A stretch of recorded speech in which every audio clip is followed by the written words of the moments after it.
তারেক রহমান স্যারকে এই কাজের জন্য আমি তাকে মন থেকে সেলুট জানাই, কারণ তিনি 20,000 কোটি টাকা দেশের বাঁচিয়ে দিল। আসুন কিভাবে। এই যে হযরত শাহজালাল আন্তর্জাতিক বিমানবন্দর দেখতেছেন, এটা সর্বপ্রথম ছিল জিয়া আন্তর্জাতিক বিমানবন্দর, মানে তারেক রহমান বাপের নামে ছিল।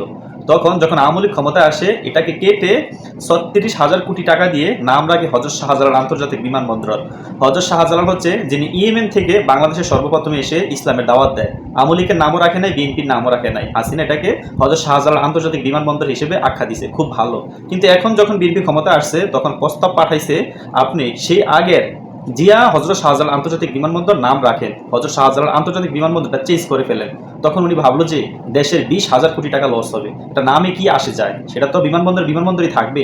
এখন আছে হযরত শাহজালাল আন্তর্জাতিক বিমানবন্দর, না হয় আমার বাপের নাম থাকবে, হয়তো বা আমার নাম থাকবে, কিন্তু এই নামে তো কিছু আসে যায় না। চলুক, দেশ সুন্দর মতো চলতেছে, সুন্দর মতন চলতে দেন। এই যে তার কথাটা প্রত্যাখ্যান করলো, এটা কিন্তু দেশের জন্য লাভ হয়েছে। দেশের 20,000 কোটি টাকা বেঁচে গেছে।